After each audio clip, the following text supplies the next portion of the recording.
Flash flash flash దేశ చరిత్రలో సంచలనం సృష్టిస్తున్న జై భారత్ నేషనల్ పార్టీ అధ్యక్షులు గౌశ్రీ జేడి లక్ష్మీనారాయణ గారు ఎమ్మెల్యేగా పోటీ చేస్తున్న విశాఖ ఉత్తర నియోజకవర్గ ప్రజా మేనిఫెస్టో.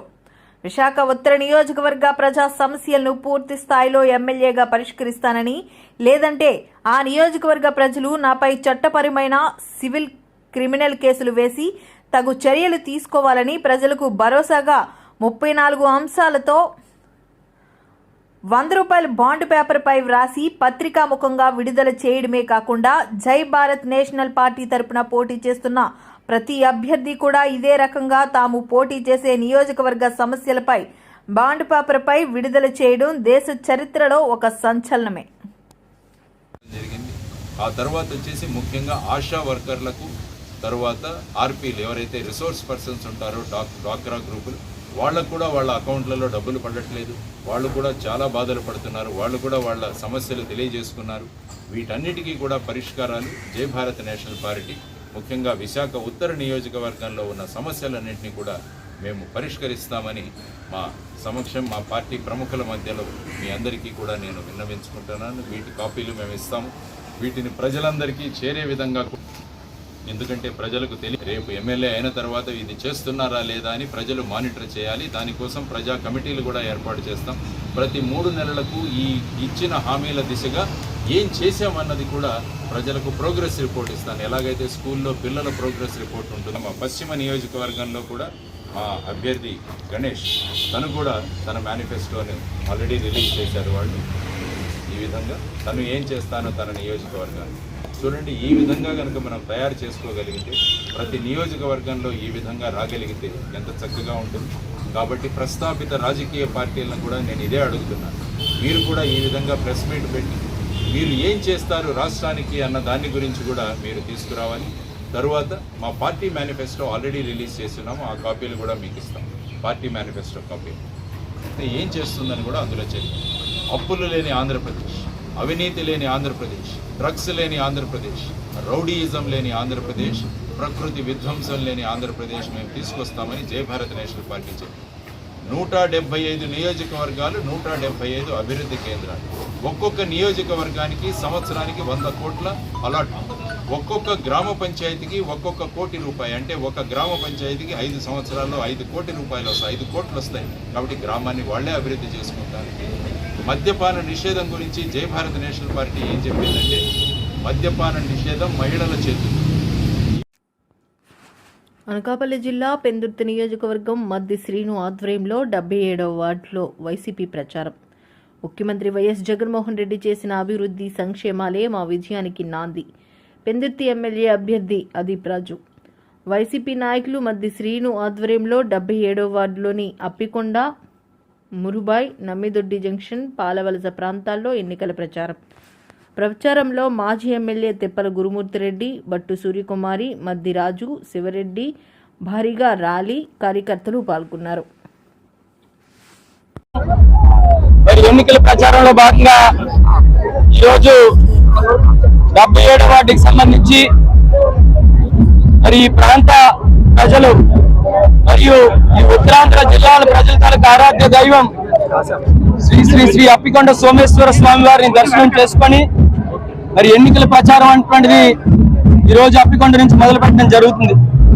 ఈరోజు ఉదయం నుంచి మధ్యాహ్నం వరకు కూడా ఈ 77వ వార్డులో ఈ ప్రచారం అటువంటిది కొనసాగుతుంది. వాళ్ళు మనం చూస్తున్నాం, పెద్ద ఎత్తున వైఎస్ఆర్ కాంగ్రెస్ పార్టీ నాయకులు, కార్యకర్తలు అందరూ కూడా వచ్చి మరి ఈ ప్రచార కార్యక్రమాన్ని ఎంత పెద్ద ఎత్తున మొదలుపెట్టినటువంటి ప్రతి ఒక్కరికి కూడా, సహకరించిన ప్రతి ఒక్కరికి కూడా పేరు పేరున హృదయపూర్వక నమస్కారాలు, ధన్యవాదాలు తెలియజేసుకుంటూ ఈరోజు ఏదైతే గౌరవ ముఖ్యమంత్రి జగన్మోహన్ రెడ్డి గారు ఇస్తున్న సంక్షేమం మరియు ఆయన ఆశీస్సులతో ఈ వార్డులో చేసినటువంటి అభివృద్ధి ఖచ్చితంగా అత్యధిక మెజార్టీతో అందరినీ కూడా మళ్ళీ ముందుకు నడిపిస్తుంది. అత్యధిక మెజార్టీ ఈ వార్డులో కూడా మాకు వస్తుంది అని చెప్పి నమ్మకంతో ఈ ప్రచారాన్ని మొదలు పెడతాం. ప్రజలందరూ తనకు ఆశీస్సులు, దీవెనలు ఇవ్వాలి అని చెప్పి మనస్ఫూర్తిగా కోరుకుంటున్నాం. అందరూ స్టీల్ ప్లాంట్ భూములు అమ్మారు, నేను భూములు అమ్మకుండా ఆపాను. 100 కంపెనీలు తీసుకొచ్చాను. చంద్రబాబు నాయుడు గారికి బిల్ క్లింటన్, బిల్ గేట్స్ పరిచయం చేసింది ఎవరు? చంద్రబాబు నాయుడు గారికి అమెరికా ఎక్కడో తెలియనప్పుడు నేను బిల్ క్లింటన్ అమెరికన్ ప్రెసిడెంట్ వెళ్ళామా హైదరాబాద్ అంటే వెళ్ళాడు. బిల్ గేట్స్ రా అంటే వచ్చాడు. 100 కంపెనీలు తీసుకొచ్చాను. కనుక మీరు ఈ ఒక్కసారి ఒక్కొక్కరు 10 మందికి 100 మందికి చెప్పి ఓట్లేంటి. ఒరే ఆ జనసేన ఓడి వెళ్ళిపోయాడు ఆ పిఠాపురం, నీకు బుద్ధి లేక ఆడికి బుద్ధి లేక ఆ బీజేపీలో కలిసిపోయాడు. వెళ్ళి బీజేపీలో కలిసిపోయాడు రా. ఒరే పిచ్చోడా, ఆడు బీజేపీలో కలిసిపోయాడు. నీకమ్మ పిచ్చుంది. వాళ్ళన్నయ్యేమో కాంగ్రెస్ లో కలిసిపోయాడు. తమ్ముడు చూసావా, పవన్ తమ్ముడు 10 పార్టీలు మారాడు. ముందు కాంగ్రెస్, ముందు ప్రజారాజ్యం, తర్వాత కాంగ్రెస్ లో కలిసిపోయాడు. తర్వాత జనసేన పెట్టాడు. తర్వాత బీజేపీ, టీడీపీ, తర్వాత బిఎస్పీ, సిపిఐ, సిపిఎం, ఇప్పుడు టీడీపీ, బీజేపీ. దశావతారాలు మనకొద్దు, మనమే ముందు. మనం అమ్ముడుపోతావా? 2000 రూపాయలు ఇస్తావా? ఓట్లేస్తావా? మన జీవితం రూపాయి కాదు. ప్యాకేజ్ స్టార్లు అమ్ముడుపోతారు, మనం అమ్ముడుపోం. విశాఖపట్నం ఎంపీగా మీరు ఎవరికైనా ఎమ్మెల్యేలకి ఓటేసుకోండి. గాజువాక ఎమ్మెల్యేగా కొండకి, విశాఖపట్నం ఎంపీగా కొండకు ఓటేయండి. కొండను ఓట్లతో నింపండి. మీ గుండెలు, మీ హృదయాలు, మీ కుటుంబాలు నేను దీవెనలు, ఆశీర్వాదాలతో నింపుతాను. నిరుద్యోగులందరికీ ఉద్యోగాలు ఇస్తాను. ఈ వీడియో అందరికీ షేర్ చేయండి. మీ మంచి అవకాశాన్ని పోగొట్టుకోకండి. Thank you very much. మీద ఉన్న పెద్దలందరికీ నమస్కారం. నాకు గాజువాక అంటే అందరూ మైండ్ లో ఫస్ట్ వచ్చేది ఇక్కడ ఉన్న స్టీల్ ప్లాంట్. భరత్ గారు కూడా మొదటిసారి ధర్నా చేసింది స్టీల్ ప్లాంట్ కోసం అనుకుంటాను. ఫస్ట్ టైం చేసింది అది. ఇవాళ మన స్టీల్ ప్లాంట్ కాపాడుకోవాల్సిన సమయం వచ్చింది. గతంలో ఒకసారి ఇలానే ప్రైవేటైజ్ చేద్దామని చూస్తే మూర్తి గారు, అక్కడ ఎల్ఎం నాయుడు గారు అప్పుడు ఎలాగైనా కేంద్రంకి వెళ్ళి ఆపారు. కానీ మళ్ళీ ఇప్పుడు ఆ సమయం వచ్చింది, మళ్ళీ ప్రైవేటైజ్ చేస్తామంటున్నారు. కానీ మనం ఎలాగైనా ఆపాల్సిన సమయం వచ్చింది. అలాంటివి చేయడానికి మనం ఒక సమర్థమైన లీడర్ అవసరం. ఇప్పుడు అభ్యర్థిగా పోటీ చేసే శ్రీభరత్ గారు, మీరు మొన్న చూస్తే కూడా మన డిఫెన్స్ మినిస్టర్ రాజ్నాథ్ సింగ్ గారు వచ్చినప్పుడు కూడా ఆయన ముందు చాలా ధైర్యంతో మాట్లాడారు మన స్టీల్ ప్లాంట్ గురించి. ఆల్మోస్ట్ ఒక 17,000 మంది వాళ్ళ భూములన్నీ త్యాగం చేశారు స్టీల్ ప్లాంట్ కి. వాళ్ళకి ఉద్యోగాలు ఇస్తారన్నారు. వాటిలో సగం మందికి కూడా ఇంకా ఉద్యోగాలు ఇవ్వలేదు. మీతో మేమున్నాము, మీకు సాయం చేయడానికి మేమున్నాము. సెంటర్కి వెళ్ళి మన ప్రాబ్లమ్స్ ఏంటో, మన ఇష్యూస్ ఏంటో మాట్లాడే వ్యక్తి మనకు అవసరం. అలాంటి మనిషి భరత్ గారు. మంచి చదువు చదివిన వారు, మంచి అవగాహన ఉన్నవారు. ఈ స్టీల్ ప్లాంట్ ప్రైవేటైజేషన్ అవ్వకుండా చూద్దాము అని కష్టపడే వ్యక్తి. అలాంటి వ్యక్తిని మీరు ఎంపీగా మీరు గెలుచుకుంటారని, మీ విశాఖాన్ని గెలుచుకుంటారని నేను ఆశిస్తున్నాను. పల్లా గారు అప్పుడు స్టీల్ ప్లాంట్ నిరాహార దీక్ష చేశారు, మనందరికీ తెలుసు. ఆయన ఎప్పుడన్నా ఏదైనా మంచి పని చేయాలంటే, ఏదైనా సమస్య ఉంటే ముందడుగు తీసుకుంటారు. అలాంటి లీడర్ ఆయన. మనకి దెబ్బ తగిలితే పెద్దలు పసుపు పెడతారు. ఇప్పుడు మన రాష్ట్రానికి పసుపు పెట్టే సమయం వచ్చింది. మనం పసుపు జెండా ఎగరేయాల్సిన సమయం వచ్చింది. ఎగరేస్తారా అందరూ? మన ఇద్దరు ఓట్లు సైకిల్ గుర్తుకేసి మన ఎమ్మెల్యే ఎంపీని గెలిపిస్తారని నేను ఆశిస్తున్నాను. ఇంకా ఇక్కడికి వచ్చిన బీజేపీ, జనసేన, తెలుగుదేశ కార్యకర్తలందరికీ ధన్యవాదాలు. మీరందరూ చూసిన ప్రేమ నేను మర్చిపోలేనది. అందరికీ ధన్యవాదాలు. థ్యాంక్ యూ అండి. స్పెషల్ ఫోర్స్ లేదా అక్కడ అనకాపల్లిలో మీ దగ్గర ఎప్పుడు కూడా స్పెషల్ ఫోర్స్ ఎంతమంది ఉంటారు? 2,000 మంది ఉంటారు. 2,000 మంది ఉంటారు మీ దగ్గర. ఎస్పీ వాళ్ళు కానీ మా వెహికల్ అంతమంది దౌర్జన్యం చేసేటప్పుడు డిప్యూటీ సీఎం వచ్చి ఆ ముందు కుర్చీ చేసుకుని కూర్చున్నాడా లేదు సార్?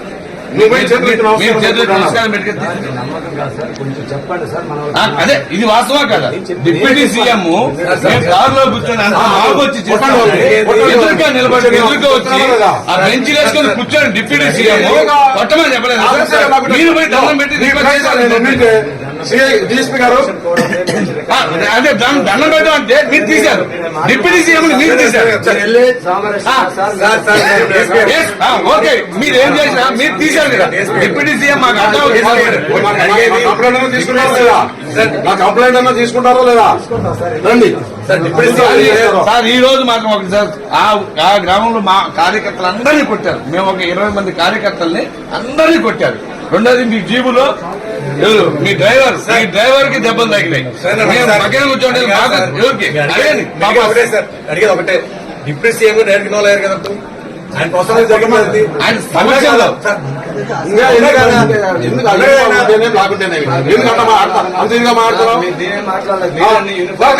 లేకపోతే ఏంటని చెప్పు. నీ ముందు కళ్ళ ముందు జరిగింది, నీ కళ్ళ ముందు జరిగిందా లేదా? కాదు, మీ కళ్ళ ముందు జరిగింది ఎంక్వైరీ చేస్తారంటే ఎంక్వైరీ చేస్తారంటారంటే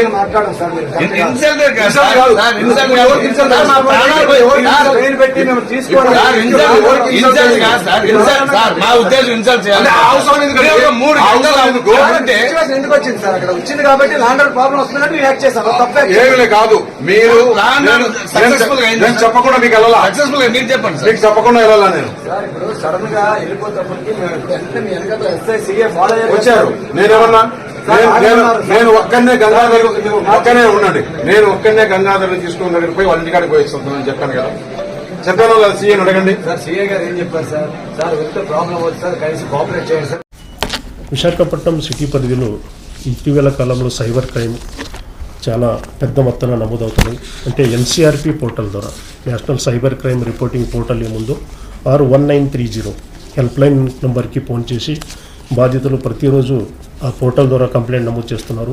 రోజుకి ఆయన average 20 to 25 cyber crime cases reporting ఉందో విశాఖపట్నం సిటీ. 20 నుంచి 25 కేసులు ఎలాగ ఐపీసీ కేసు, యాక్సిడెంట్ కేసులు, దొంగతనం కేసులు ఎలా నమోదవుతున్నాయో అదే సేమ్ ఇన్ ఈక్వల్ నంబర్ ఒకరోజు దీనికిన్నా అదే సైబర్ క్రైమే ఎక్కువ నమోదవుతున్నాయి. So on average 20 to 25 cyber crime cases are reported. ఇంకా ఒక రోజుకి 1 crore నుంచి 80 lakh to 1 crore, 50 lakh ఇలా రోజుకి on average 25 to 30 lakh, 1 crore ప్రతిరోజు సైబర్ క్రైమ్ బాధితులు సిటీలో డబ్బులు పోగొట్టుకుంటున్నారు. ఒక స్టాటిస్టిక్స్ చెప్పాలంటే మీకు 1/1/2020 అంటే 2020 నుంచి 4/5/2024 అంటే ఈ రోజు వరకు విశాఖపట్నం సిటీ పరిధిలో 13,168 cases of cyber crimes report అయినండి. దీని ద్వారా జరిగిన నష్టము 95 crore, 95 కోట్లు నష్టం పోయింది. మనము 1930 పోర్టల్ ద్వారా సైబర్ బాధితులు ఫోన్ చేసిన వెంటనే మనము హోల్డ్ చేసిన అమౌంట్ 11 కోట్లు, 11 crore. మనం హోల్డ్ చేసిన అమౌంట్ 11 crore. అంటే 13,168 కేసు నమోదయ్యాయి సైబర్ క్రైమ్ పోర్టల్ మరియు 1930 ద్వారా. 95 crore సైబర్ క్రైమ్లో బాధితులు డబ్బుని పోగొట్టుకున్నారు. మన యాక్టివ్ ఇంటర్వెన్షన్తో మనము అకౌంట్ ఫ్రీజ్ చేసి డబ్బులు 11.8 crore. So this is regarding the cyber crime సిటీలో నమోదవుతున్నాయి. ముఖ్యంగా ఇప్పుడు ట్రెండ్ రకరకాల నేరాలు ఉంటాయి. దాంట్లో ముఖ్యంగా ట్రెండింగ్లో ఉండేది ఇప్పుడు ఫెడెక్స్ స్కామ్ అనేది ఒకటి. ఫెడెక్స్ స్కామ్ అని చాలామంది బాధితులు దీనికి టార్గెట్ అవుతున్నారు. ముఖ్యంగా హై ప్రొఫైల్ వ్యక్తుల్ని టార్గెట్ చేస్తున్నారు. డాక్టర్లు, ఇంజనీర్సు, కొంతమంది జర్నలిస్టులు and all India service officers. ఇటీవల కాలంలో ఒక ఐఆర్ఎస్, ఒక ఐఎఫ్ఎస్ ఆఫీసర్స్ కూడా ఫెడెక్స్ స్కామ్స్టర్స్ ఫోన్ చేసి ఒక ప్రయత్నం కూడా చేసినారు. సో సిటీలో అలాంటి ఎక్కువ నమోదవుతున్నాయి ఫెడెక్స్ స్కామ్. ఫెడెక్స్ అనేది ఒక కొరియర్ కంపెనీ. ఆ కొరియర్ కంపెనీ పేరుతో మోసం చేస్తున్నారు. ముఖ్యంగా ఇది ఎలా మొదలవుతుందంటే బాధితులకి ఒక ఫోన్ నంబర్ నుంచి మేము ఫెడెక్స్ కొరియర్ కంపెనీ నుంచి మాట్లాడుతున్నాము, మీ పేరు మీద ఒక పార్సల్ ముంబై నుంచి తైవాన్ వెళ్తుండగా ముంబై ఎయిర్పోర్ట్లో కస్టమ్ వారు పట్టుకున్నారు. అందులో అక్రమ రవాణా వస్తువులు అయిన 5 ఫేక్ పాస్పోర్ట్లు, 3 క్రెడిట్ కార్డ్స్. ఈరోజు దేవరాపల్లి మండలం తారువా గ్రామం, అది ఎవరిదంటే గ్రామం ఊడి ముత్యాల నాయుడు గారిది. అతను ప్రస్తుతం వైసీపీ ఎంపీగా పోటీ చేస్తున్నాడు.